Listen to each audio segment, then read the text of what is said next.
बोलिए भक्तवत्सल भगवान की जय। पूज्य श्री भाई जी महाराज की जय। पूज्य श्री राधा बाबा की जय। पूज्य मैया की जय। अपने प्यारे भैया की जय। पूज्य दादा की जय।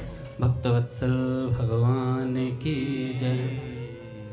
हरि बोल। बड़े सौभाग्य का क्षण है कि आज भी हमें सत्संग और कीर्तन का परम लाभ प्राप्त हो रहा है। पहले पूज्य श्री बाबा का एक विचार पढ़ लेते हैं प्रेम सत्संग सुधा माला से। देखो भैया, वैसे तो हम पुस्तक खोल नहीं पाते हैं, फिर मैंने कहा कि मैं इधर उधर की बात करूं, उससे अच्छा है कुछ सत्संग की बात पुस्तक से पढ़कर सुना दी जाए। फिर एक भक्त चरित्र सुनेंगे। पूज्य बाबा कहते हैं, उद्धव जी,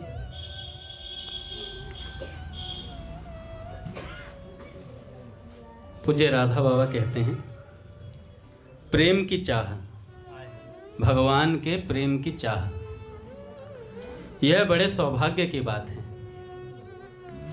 इस इच्छा को छिपाए रखकर आप जीभ से निरंतर नाम लीजिए। भगवान के प्रेम की चाह, यह बहुत सौभाग्य की बात है कि आपके मन में भगवान के प्रेम को पाने की चाह जागृत हो गई है। इसे बताना नहीं है किसी को। जो तेरे घट प्रेम है तो कहीं कहीं काहे जताए, अंतर्यामी जाने हैं तेरे मन के भाई। तेरे अंतर के भाव को भगवान जानते हैं, तो कह के जताने की आवश्यकता नहीं है। बाबा कहते हैं, इस इच्छा को छिपाकर जीभ से निरंतर नाम लीजिए, इसमें कोई परिश्रम नहीं है।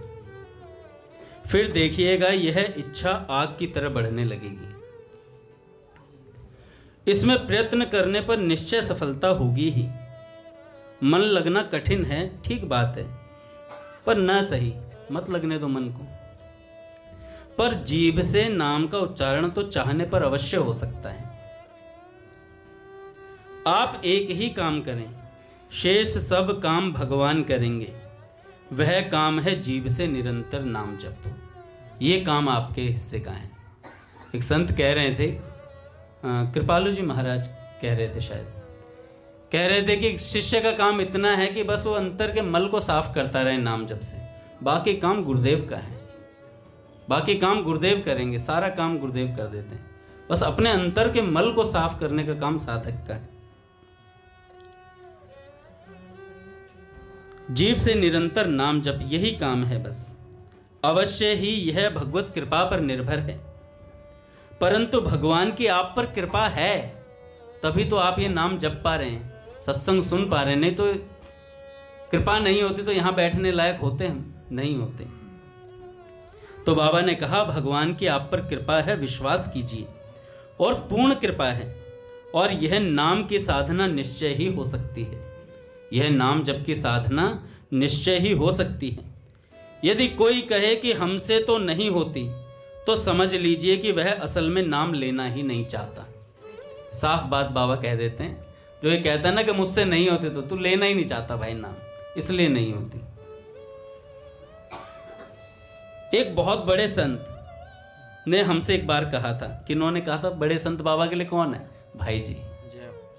एक बार भाई जी ने कहा था, भगवान भले ही दूसरी प्रार्थना सुनने में थोड़ी देर भी कर दें, पर यदि कोई सचमुच चाहे कि हमसे निरंतर नाम जप हो, इसके लिए भगवान से प्रार्थना करे, तो यह प्रार्थना निश्चय ही तत्क्षण पूरी होती है। भगवान नाम जप की कोई प्रार्थना करता है ना, हे भगवान मुझसे नाम जपो, तो भगवान तत्क्षण पूरा करते हैं उसे। तुरंत उसके मन में विश्वास जागृत कर देते हैं और वो भगवान का नाम लेने लायक हो जाता है। मैंने बताया था ना, सेठ जी, हमारे जो महापुरुष है ना, वो बहुत सामर्थ्यवान है।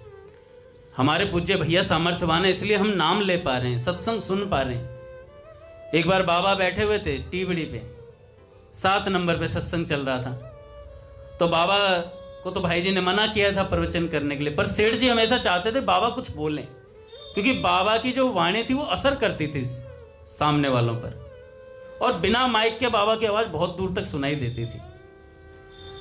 तो सबने प्रवचन किया, तो सेठ जी ने बाबा के आगे भी माइक कर दिया कि बाबा कुछ बोलिए। तो भैया भाई जी ने कहा था बाबा से कुछ बोलना मत, प्रवचन नहीं करना है अब आपको। तो बाबा असमंजस में पड़ गए, करूं तो करूं क्या, भाई जी की बात मानूं या सेठ जी की बात मानूं। तो बाबा ने माइक पर कहा कि मैं भगवत विषय में बोलने के लायक नहीं हूं, अधिकारी नहीं हूं इस विषय को बोलने का। तो सेठ जी ने तुरंत माइक लेके कहा कि अगर मैं अधिकारी बना दूं तो मैं अभी अधिकारी बना सकता हूं, अधिकारी बना दूं तो बोलोगे। बाबा असमंजस में पड़ गए। बाबा कह रहे और यार ये तो स्टेज पर ही भाई सेठ जी ने बोल दिया। थोड़ी देर विचार किया, पर महापुरुष अंतर के बातों को जानते हैं।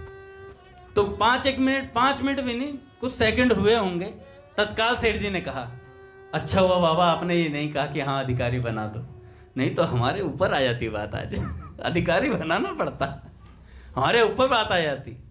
तो ये सामर्थ्यवान महापुरुष हैं, इसलिए हमें ये सत्संग और कीर्तन मिला है।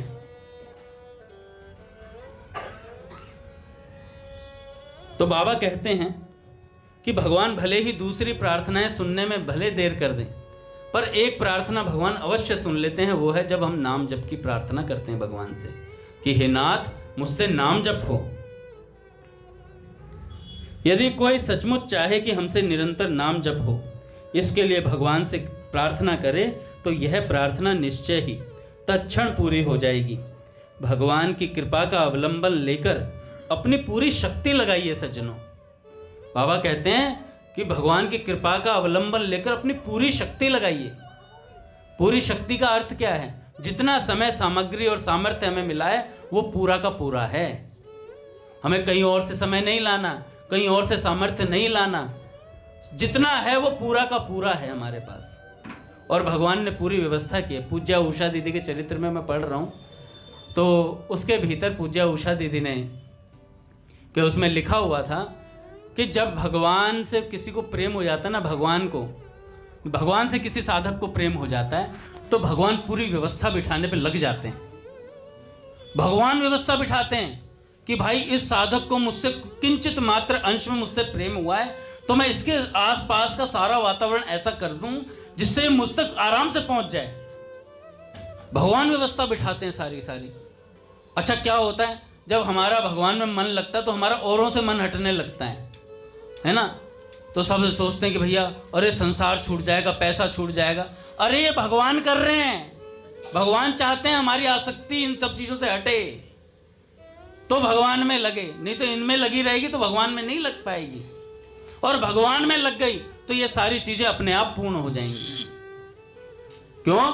तुम हो यंत्रे मैं यंत्र काठ की पुतली में, तुम सूत्रधार तुम करवाओ कहलाओ, मुझे नचाओ निज इच्छानुसार, तुम हो यंत्रे मैं यंत्र काठ की।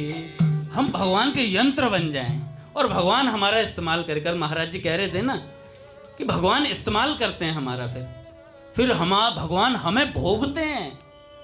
पर हम पहले भगवान के भोग्य पदार्थ तो बने, हम भगवान को भोग लगने लायक तो बने, लायक हैं, बस उनके सामने जाना है, बस उनके समक्ष होना है, हमें प्रस्तुत होना है। इतना मैं जो यह बोल गई तुम जान रहे हैं कहाँ कौन, इतना मैं जो यह बोल गई तुम जान रहे हैं कहाँ कौन, तुम ही बोले भर सुर मुझ में, मुखरा से मैं तो शून्य मौन, तुम ही बोले भर सुर मुझ में, मुखरा से मैं तो शून्य मौन। कि हम यंत्र बन जाएं, पूज्य भैया को प्रणाम, यंत्र बन जाएं हम भगवान के हाथ के। और यंत्र कब बनता है आदमी? जब अपने हाथ खड़े कर देता है कि प्रभु मेरे बस की कुछ नहीं है, अब आप हो, आप संभालो। तो भगवान कहते हैं ठीक है अब मैं संभाल, नूनुच मत करना, बस मैं कुछ भी कर रहा हूँ नूनुच नहीं होनी चाहिए। तो भैया भगवान की कृपा का अवलंबन लेकर अपनी पूरी शक्ति लगाइए। शक्ति लगाने पर निश्चय ही आपसे नाम जप होगा। शक्ति लगाएंगे तो निश्चय ही नाम जप होगा। हरि बोल। थोड़ा ध्यान रखें बच्चों का, शांत रहें थोड़ा सा। अपनी शक्ति लगाएंगे तो निश्चय ही नाम जप होगा, क्योंकि नाम जप की साधना सबसे आसान है। सबसे आसान है। क्या करना है? बस राम राम राम राम। स्वामी जी कहते हैं इतना ही काम है, बस ये पुकारना है भगवान। अच्छा, पुकारते ही आते हैं भगवान, पुकारते ही आते हैं। स्वामी जी कहते हैं बच्चा माँ को पुकारे और माँ ना आए तो ऐसी माँ को मर जाना चाहिए। और हम भगवान को पुकारे, भगवान ना आए, ऐसा हो सकता है क्या? संतों ने बात कह दी, एक नाम पे भगवान आते हैं तो वो आते हैं, हमारे सामने आते हैं। पूज्य मलुकपीठ सरकार ने एक बार कहा था, नाम लेते ही भगवान प्रत्यक्ष हो जाते हैं। ये बात अकाट्य है, पर हमारे मन पर मैल इतना चढ़ा हुआ, वो नेत्र उन्हें देख नहीं पाते, वो नेत्र उन्हें देख नहीं पाते। तो महाराज जी ने कहा साधक का इतना ही काम है कि अपने मन का मैल नाम जप से साफ करे, बाकी काम गुरुदेव करते हैं। बाकी काम गुरुदेव करते हैं। लीला दिखाना, लीला समझाना, ये सब काम गुरुदेव का है। अपने आप समझा देंगे सारी लीलाएं। बाबा ने कहा जो ऊंची से ऊंची वस्तु है, जिससे परे कुछ भी नहीं है, वह सब बिना परिश्रम के आपको मिल जाएगी, केवल नाम जप से। आप तो केवल एक व्रत ले लें कि चलते फिरते, सोते जागते, उठते बैठते, खाते पीते, बस जीभ मशीन की तरह नाम का उच्चारण करती रहे। फिर अपने आप सब हो जाएगा। सारी बात भगवान की कृपा से हो जाएगी। मन का पाप भी धुल जाएगा, मन की चंचलता भी मिट जाएगी और विषयों का अनुराग भी नष्ट हो जाएगा। संत के प्रति निश्चल निस्वार्थ प्रेम भरा आकर्षण उत्पन्न होगा। भगवान पर संशयहीन विश्वास उत्पन्न होगा। इस प्रकार सब कुछ अपने आप होकर दुर्लभ वस्तु जो है भगवत प्रेम, वह भी सच्ची इच्छा होने पर आपको मिल जाएगा। केवल एक व्रत, निरंतर जीभ से नाम जप। निरंतर जीभ से नाम जप। जैसे किसी मशीन का स्विच दबने पर वह निरंतर चलती ही रहती है, बड़ी बड़ी मीलों में आपने देखा होगा, वैसे ही जीभ को भगवान के नाम की मशीन बना दें। अच्छी बात जो भी मन में आए कीजिए, पर जीभ से नाम लेते रहिए। इसके बिना साकार या निराकार किसी भी प्रकार का ध्यान लगाना बड़ा कठिन है, अगर नाम जप नहीं होता है तो। अधिकांश वृत्तियां शून्य में लीन हो जाती हैं, लोग उसे ध्यान मान लेते हैं। शून्य में लीन होते वृत्तियां, लोग उसे ध्यान मान लेते हैं कि ध्यान हो गया। मन में भगवान का जो भाव हो वही रखें, पर जीभ नाम लेती रहे। केवल एक नाम की शर्त पूरी कर दीजिए, ऐसा बाबा ने कहा। केवल एक नाम की शर्त पूरी कर दीजिए। हरि बोल। गणेश भैया कृपा करो मुझ पर, ये बंद कर दो, ये बोलते रहेंगे बच्चे, ये बंद कर दे बेटा।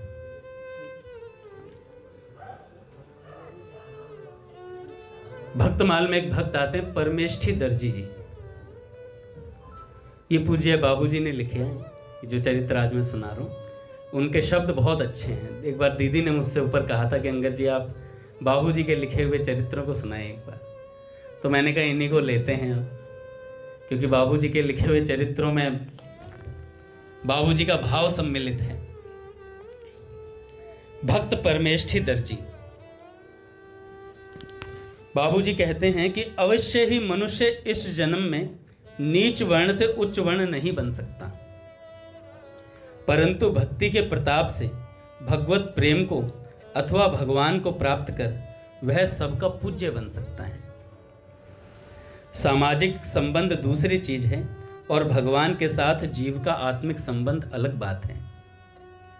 यह आत्मिक संबंध सभी का है जो इस संबंध को पहचान कर भगवान को अपना परम सुहृद, परम उपास्य, परम गति, परम आश्रय, परम धन, परम पिता जान लेता है, वही भगवान का जन है अपना।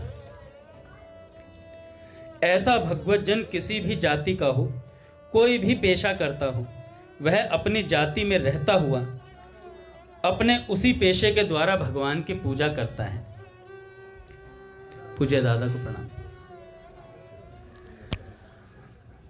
दादा भक्त परमेष्ठी का चरित्र सुना रहा हूँ। एक दर्जी हुए और दर्जी थे तो बाबूजी बता रहे हैं कि यहाँ पर ऊंच नीच के वर्ण का भेद नहीं है, कोई भी भगवान को प्राप्त कर सकता है, किसी की बापोती नहीं है। ये मलुकपीठ सरकार ने यूज किया था एक बार कि भगवत प्राप्ति पर किसी की बापोती नहीं है कि कोई ब्राह्मण है तभी वो भगवान को प्राप्त कर सकता है, किसी भी वर्ण में हो। जात पात पूछे नहीं, हरि को भजे सो हरि का होई। जाट भजो गुजर भजो और भजो अहीर, तुलसी हरि के नाम में हर काहू की सीर। हर किसी का सिर है महाराज, सब कोई भगवान का। महाराज जी कल कह रहे थे ना, राम दड़ी चौड़े पड़ी और कोई खेलो आए। और भैया जो जीते वो ले जाए, जो जीते वो ले जाए। जीत का अर्थ है जो भगवान को भज ले वो ले जाएगा भगवान को। तो बाबूजी कहते हैं जाति बदली भी नहीं जा सकती, भक्त का प्रत्येक कर्म भगवान के प्रेम के लिए होता है।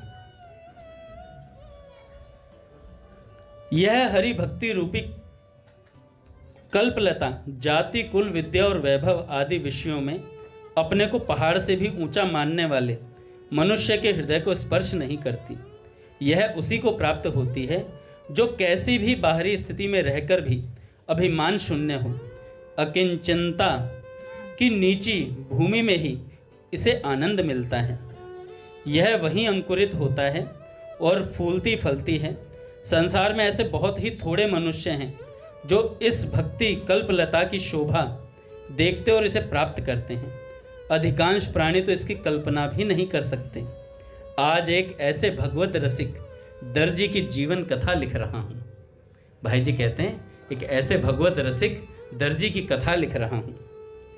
अब से प्राय 400 वर्ष पहले दिल्ली में परमेष्ठी नामक एक दर्जी रहता था। कपड़े का काम था उसका। शरीर कुबड़ा और काले रंग का था और वह गुण में पूरा था। हृदय में भगवत भक्ति भरी थी और हाथ में कारीगरी भरी थी। सिलाई का काम करता और सारे संतों वाले गुण थे और शूद्र होने पर भी जितेंद्रिय था। दरिद्र होने पर भी उदार था और श्रमजीवी होने पर भी सदा आनंद में रहने वाला था। मतलब परिश्रम करता और फिर भी आनंद में रहता। ऐसे हमारे दादा हैं महाराज। मैं आज जब पढ़ रहा था मेरे दिमाग में ये शब्द गूंजा। मैंने कहा कि पूरे दिन जो व्यस्त रहते हो और फिर भी मस्त रहते हो, ऐसे हमारे मंदिर में हैं। और भी भक्त हैं, हर भक्त का अपना अपना गुण है महाराज। सब भक्तों में गुण ही गुण भरे पड़े हैं। भाई जी का एक लेख मैंने परसों ही पढ़ा, इस बार की कल्याण पत्रिका में, आप सब पढ़िएगा।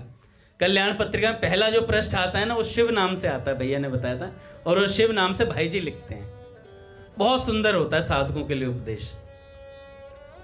पीडीएफ चाहिए तो मुझसे ले लेना भाई, क्योंकि हर महीने की पीडीएफ आ जाती है मेरे पास। एक भक्त कृपा करते हैं मुझ पर, पीडीएफ भेज देते हैं। पर शुल्क लिया उन्होंने मुझसे, मैं आपको फ्री में दूंगा। तो वो जो दर्जी थे, श्रमजीवी होने पर भी सदा आनंद में रहने वाले थे। कभी झूठ नहीं बोलते थे। जीव हिंसा भूलकर भी नहीं करता था और सारे जगत में भगवान को वासुदेव, मतलब सब जगह वासुदेव सर्व वाला वो सिद्धांत मानते थे पूरा। परमेष्ठी पर भगवान की अपार कृपा थी। परमेष्ठी भगवान की अपार महिमा पर विचार करता करता कभी प्रेम के आवेश में बेसुध हो जाता था। कपड़े सीने के समय ऐसी दशा में उसके हाथ में सुई भी चुभ जाती थी। कभी कभी भगवत विरह में पहुंच जाता था। वह देह से मृत्यु लोक में रहने पर भी मन से पवित्र वैकुंठ लोक में विचरण करता था। मतलब लीलाओं में प्रवेश था उसका। सोचता रहता था भगवान के विषय में और वहां पहुंच जाता था। इस दर्जे का भक्त था महाराज। और उसकी आंखों से आंसुओं की धारा बहने लगती। इस प्रकार जल में खिले हुए नवीन कमल की भांति घंटों तक पड़ा रहता। भजन काम करता था, सारा दर्जी वाला सारा काम करता, पर भगवान के प्रेम में मग्न रहता था। एक पुत्र था और 2 कन्याएं थी। अब जैसे बच्चे देखते हैं वैसा बच्चे करते हैं। तो परमेष्ठी जी को जैसा देखते थे वैसे ही उनके मन में, बच्चों के मन में भी भगवत भक्ति उतरती चली गई। जैसे बालकों को देखते थे कि भैया, बालक देखते थे पिताजी हमेशा नाम जप करते रहते हैं, कीर्तन में मग्न रहते हैं, काम करते हुए भी नाम जप करते थे और भगवत विरह में आंसू आते थे। तो बालकों में भी ये चीजें प्रवेश कर रही थी उनके। हरि बोल, थोड़ा थोड़ा आगे आगे हो जाए।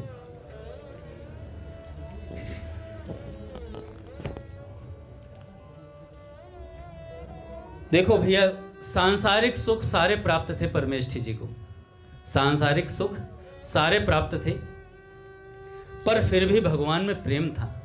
ये बहुत दुर्लभ वस्तु होती है। सांसारिक चीजें सारी प्राप्त हों और फिर भगवान में प्रेम हो जाए तो बहुत बड़ी बात होती है। नहीं तो सांसारिक चीजें प्राप्त होते, गाड़ी नीचे आई, बंदा उतरता ही नहीं है गाड़ी से। पैसा आया तो उसे पैसों के अलावा कुछ सूझता नहीं है। महाराज जी कहते हैं कि भैया पैसा आते 15 दोष आ जाते हैं अपने आप, पर वो दोष कब मिटते हैं? जब दान देता है व्यक्ति। महाराज जी ने बताया कि दान देता है। 10% की बोली थी, महाराज जी ने कहा मैं 10, मलुकपीठ सरकार कह रही थी 10% छोड़ो 1% दे दो, मैं 1% से खुश हूं। और पूज्य अपने पथमेड़ा वाले महाराज जी ने तो एक बार कहा था, अगर कोई 1 रुपया निकाले, मलुकपीठ सरकार ने भी बोलता 1 रुपया कोई निकाले रोज का, तो भी महाराज सोचो कितने लोग हैं भारतवर्ष में, कितने रुपए हो जाएंगे गौ सेवा के लिए। जो हमको दशांश देने चाहिए, तो हमको दशांश देना चाहिए, ऐसा महाराज जी ने बताया था। तो भैया दान देने से धन का जो दोष होता है वो दूर होता है। अब जो परमेष्ठी जी थे सब कुछ था इनके पास, पर भगवत भक्ति उच्च कोटि की थी, एकदम उच्च कोटि की, और सारा काम करते थे। एक बार क्या हुआ,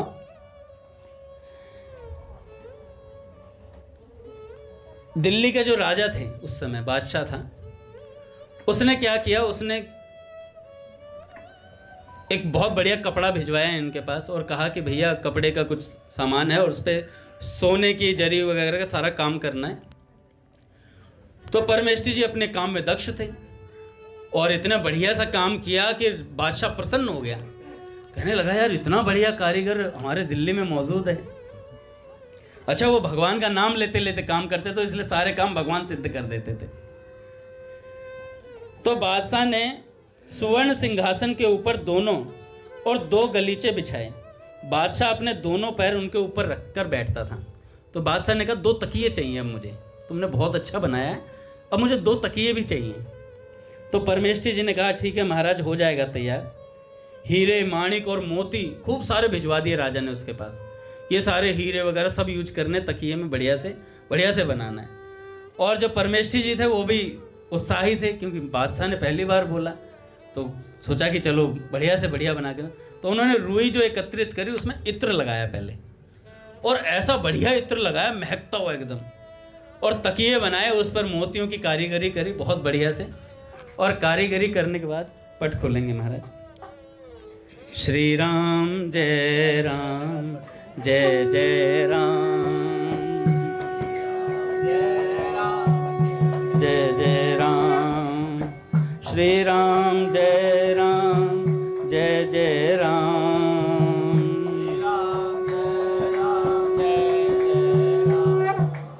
श्री राम जय राम, जय जय राम,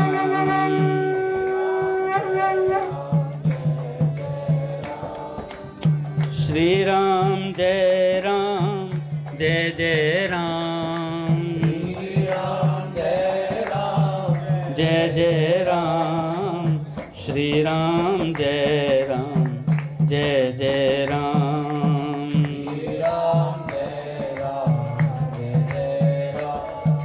जय जय श्यामा, जय जय श्याम,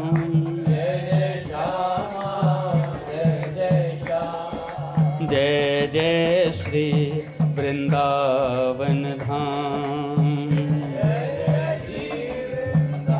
वन धाम, जय बरसाना, जय नंदगांव,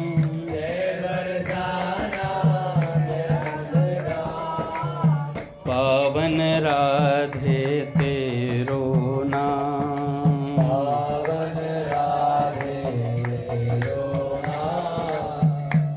बोलिए राधा माधव सरकार की जय, गुरुदेव भगवान की जय। तो हम कहाँ पहुँच गए कथा में? तकिया बना रहे थे, इत्र छिड़का रुई में, और उसके बाद उन्होंने तकिया बनाए बढ़िया से, और जरी का सारा काम किया, मोती वगैरह सारे लगा दिए। तो भैया जैसे जैसे तकियों में मनोहर सुवास आने लगी, मतलब इत्र की खुशबू आने लगी, जैसे जैसे उनके ऊपर हीरे माणिक की अपूर्व जगमगाहट उन्होंने देखी, किन्होंने? परमेष्ठी जी ने। तो कहा यार ये तकिए तो भगवान को समर्पित करने की है, ये बादशाह क्या करेगा? तो दिमाग उनका उधर गया। तो देखिए भाई जी के शब्दों में बताता हूँ, ये भाई जी के शब्दों में बहुत अच्छा लगेगा। तो भैया आंखों में आने लगे, जगमगाहट उनके आंखों में आई। वैसे ही वैसे वह सोचने लगा, आहा क्या ऐसे अपूर्व तकिए एक सामान्य मनुष्य के उपभोग में आने लायक हैं?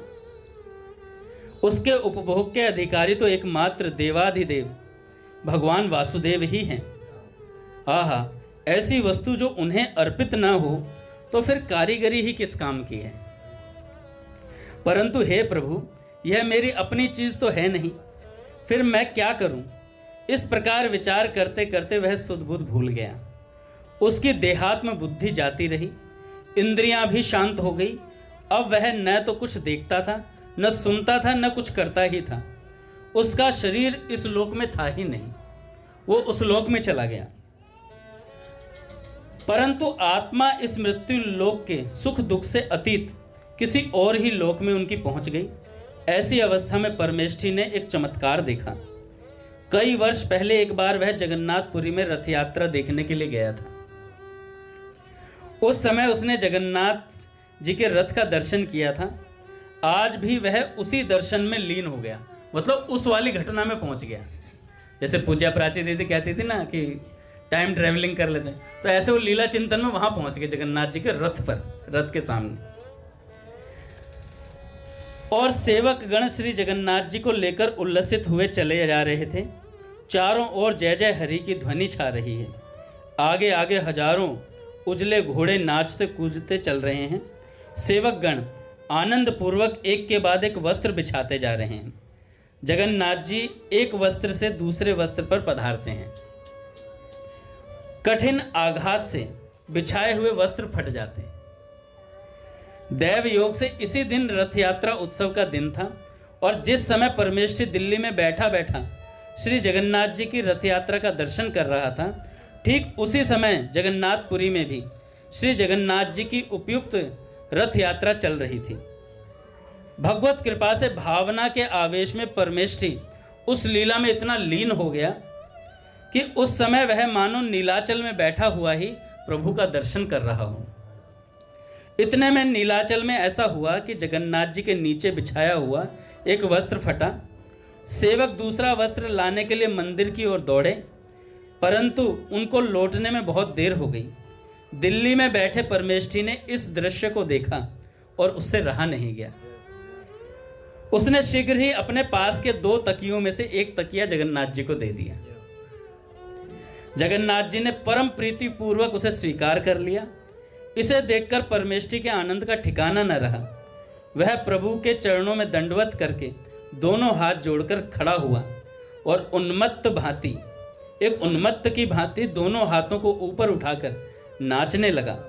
जगदीश्वर की रथ यात्रा में बहुत भीड़ थी, धक्का मुक्की हो रही थी, तो परमेष्ठी पीछे चला गया। धक्का मुक्की में पीछे चला गया और कहने लगा, यार दर्शन तो कर लेने दो एक बार ढंग से। दर्शन नहीं हो पाए। और ऐसा सोचते सोचते जैसे वो पीछे आ रहा था, वो उस लीला से बाहर आ गया। बाहर से आया, जैसे ही बाहर आया तो मन ही मन विचार करने लगा, आह क्या सुंदर स्वप्न था, हैं? ऐसा नहीं हो सकता। स्वप्न होता तो मेरे हाथ का तकिया गायब थोड़े ही होता। और जैसे ही सोचा गायब हो गया तकिया, याद आ गई बादशाह की। कह रहे यार अब तो पिटाई होगी। और महाराज झूठ बोलते नहीं थे, ये दिक्कत थी। अब मेरे ऐसा कोई होता तो बात बना लेता थोड़ी बहुत इधर उधर की। पर बड़े प्रसन्न थे इस बात से कि सर्वंतर्यामी जगन्नाथ, क्या तुमने मेरे हृदय की बात जान ली थी? क्या तुमने एक तकिया स्वीकार कर लिया? कैसा मेरा भाग्य है, कैसा सद्भाग्य है। इस प्रकार विचार करते करते कुछ समय बाद जब उसको शरीर की सुधि हुई तो आनंद के साथ साथ दुख भी होने लगा। वह तुरंत ही विचार करने लगा, अरे मैंने ये क्या कर दिया, ये तो बादशाह का तकिया था। उसे बादशाह को न देकर जगन्नाथ जी को दे डाला। मेरा यह कार्य अनधिकार हुआ है।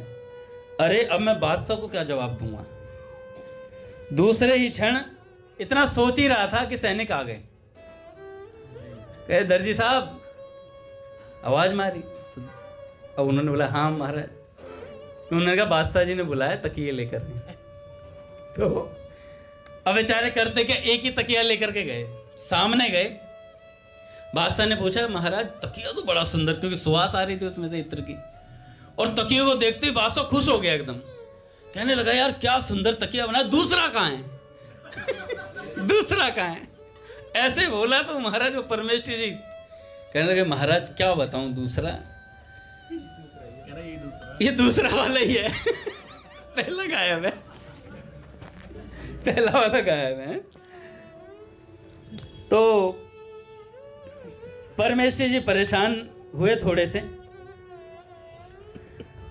और परमेश्वरी बादशाह के पैरों पर गिरकर कहने लगे।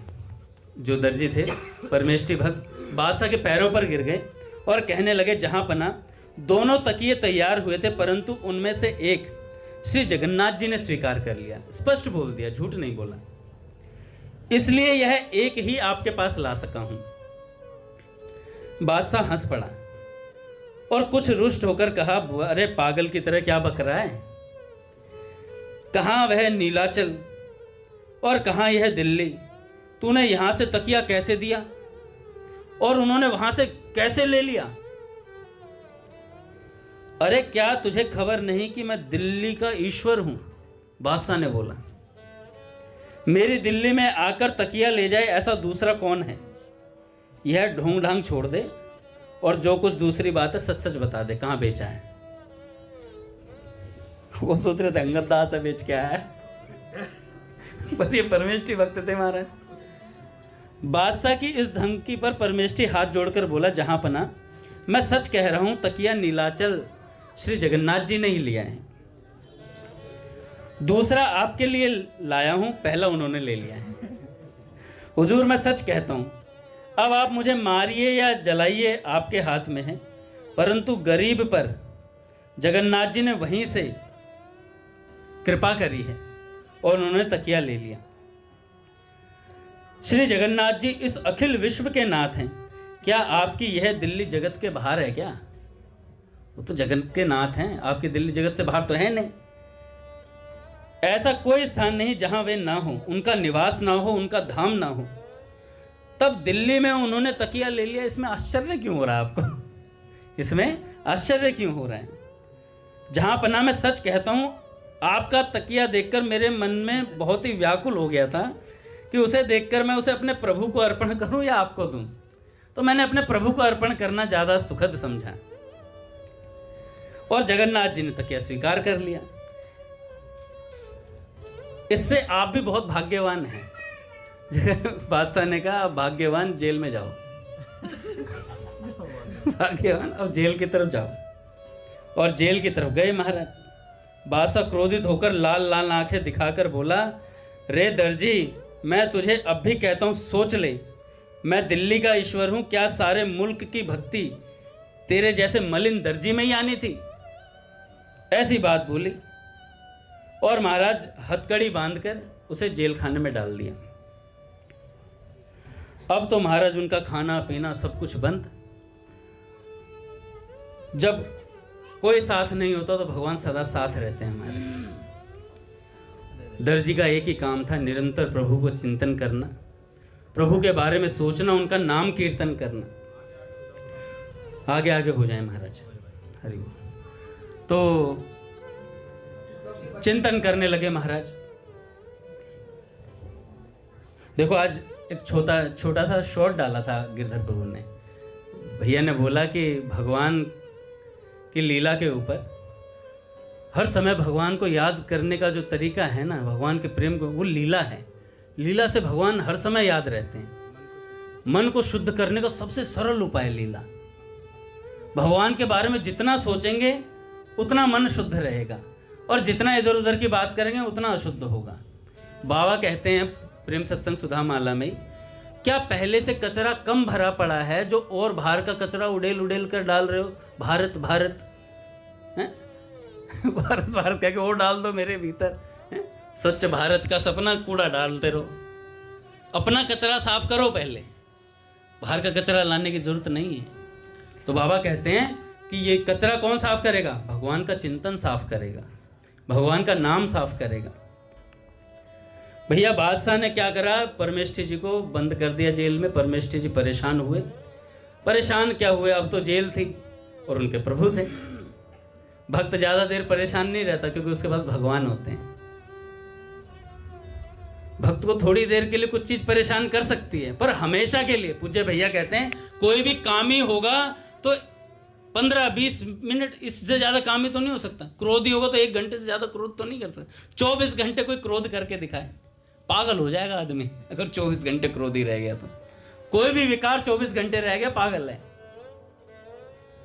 तो भैया वो भगवान को याद करने लगे परमेष्ठी जी।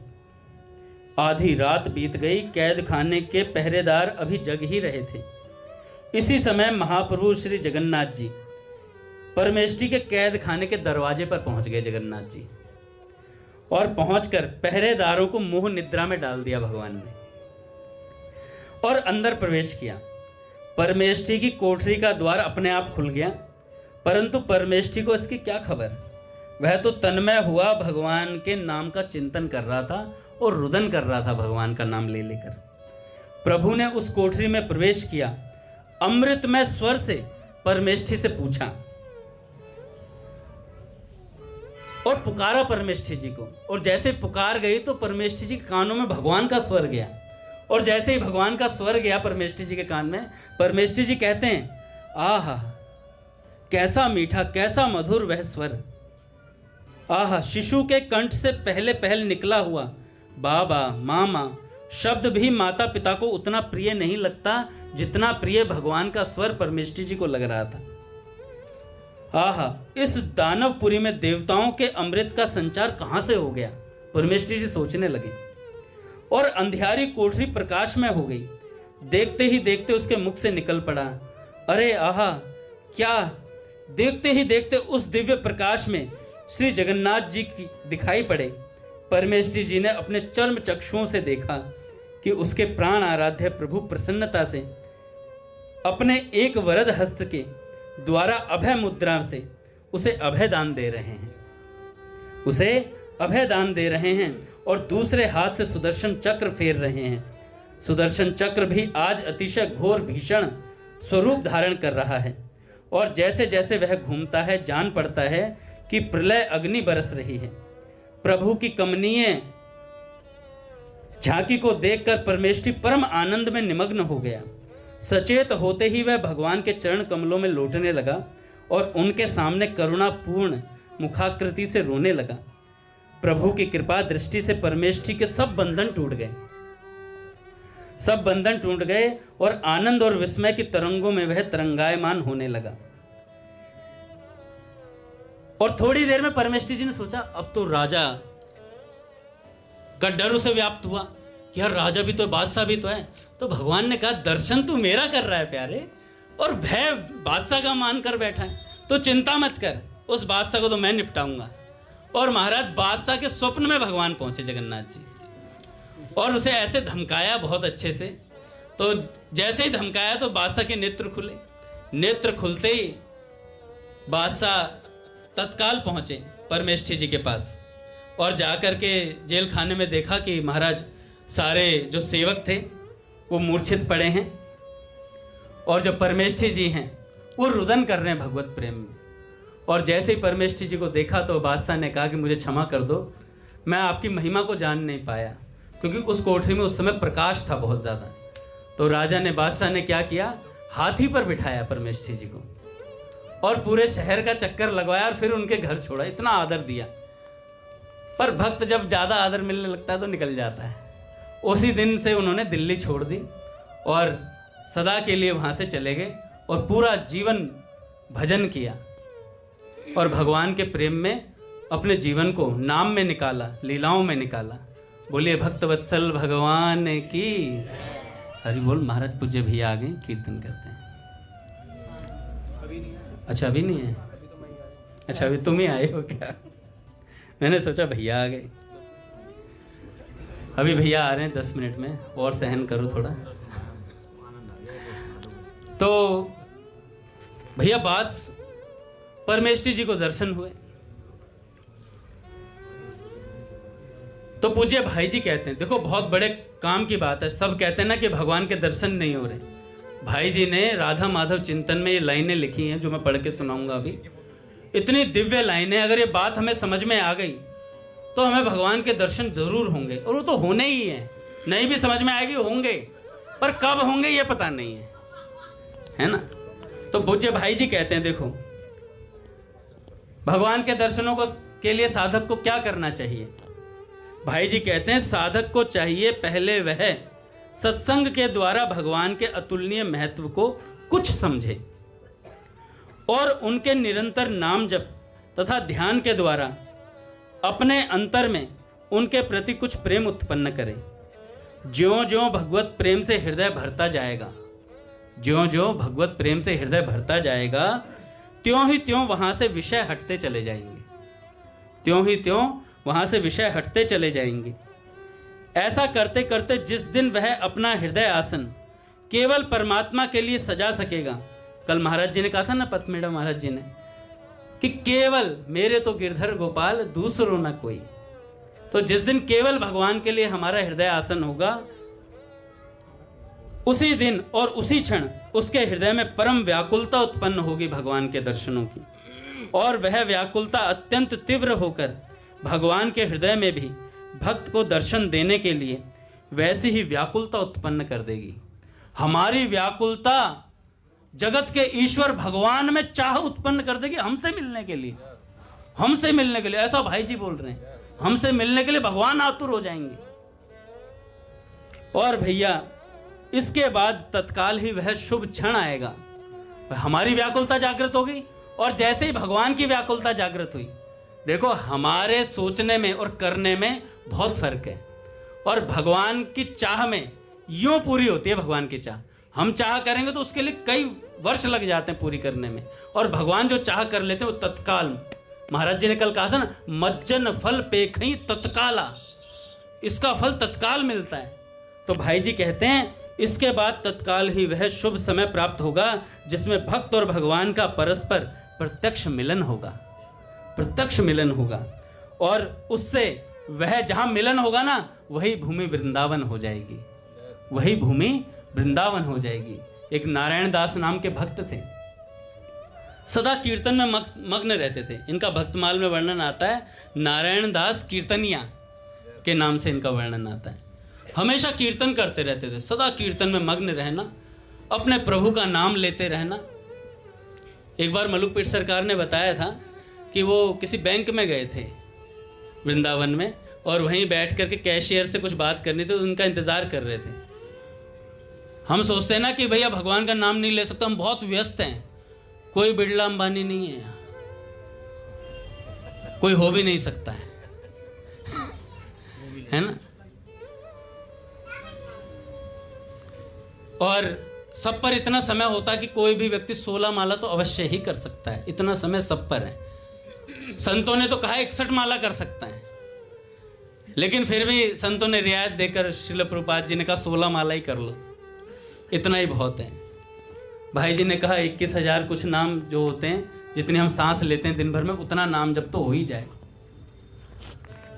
तो भैया मलुकपीठ सरकार बता रहे थे कि भैया वो कैशियर के सामने हम बैठे, कई घंटे इंतजार करना पड़ा, वो बहुत व्यस्त थे।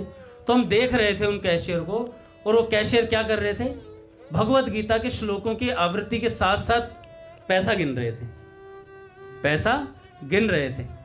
तो महाराज जी ने देखा तो उन्होंने कई बार आवृत्ति करी। तो महाराज जी ने जब फ्री हुए तो महाराज जी ने पूछा कि भैया कितनी बार गीता जी का पाठ हो जाता है दिन भर में। कह रहे महाराज जी 700 श्लोक कई आवृत्ति हो जाती हैं कई बार। तो कहने लगे इतना इतना अभ्यास कैसे हो गया तुम्हें? तो उन्होंने कहा महाराज जी मैं श्री स्वामी राम सुखदास जी महाराज का अनुगत्य में हूँ। तो ये तो गीता जी हमारे कंठ में होगी ही होगी। तो पूज्य मलुकपीठ सरकार कह रहे थे जब वो कैश का काम, मतलब कैश गिनने का काम भगवत गीता के श्लोक करते हुए कर सकते हैं, तो हम तो सिर्फ राधा राधा राम राम जो सिंपल से नाम है वो बोलने के लिए कह रहे हैं। कोई भी काम करें और वो मुख से नाम चलता रहे, भीतर ही भीतर राधा राधा राधा राधा राधा राधा राधा चलता रहे महाराज।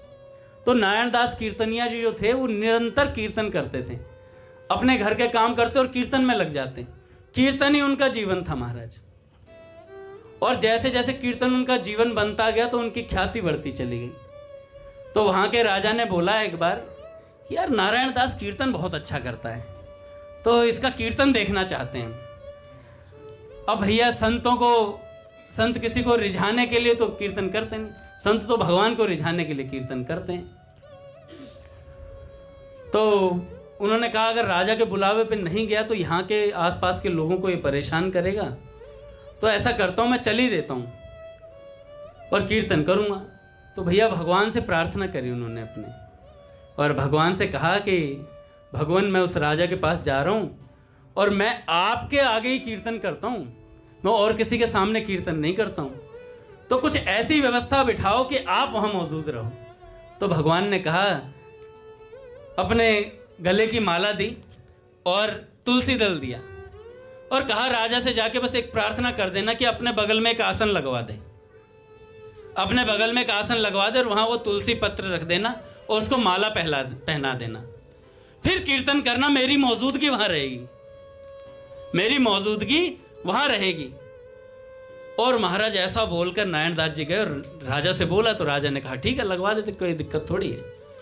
और जैसे ही माला पहनाए तुलसी दल रख करके और माला पहनाकर महाराज वो तो भजे हरे कृष्णा जप हरे कृष्णा भजे श्री हरि का नाम रे, भजे हरे कृष्णा जप हरे कृष्णा भजे श्री हरि का नाम रे, भज गौरांगो लह गौरांगो जपो गौरांगेर नाम रे, हरे कृष्णा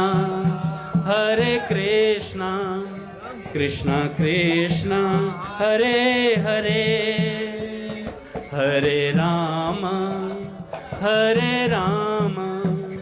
राम राम हरे हरे, भज गौरांगो लह गौरांगो जपो गौरांगेर नाम रे, भज गौरांगो जप गौरांगो भजो गौरांगेर नाम रे। और महाराज वहीं पर भगवान त्रिभंग ललित स्वरूप में आकर विराजमान हो गए और नारायण दास जी ने वहीं पर प्राण त्याग दिए। बोले भक्तवत्सल भगवान की जय।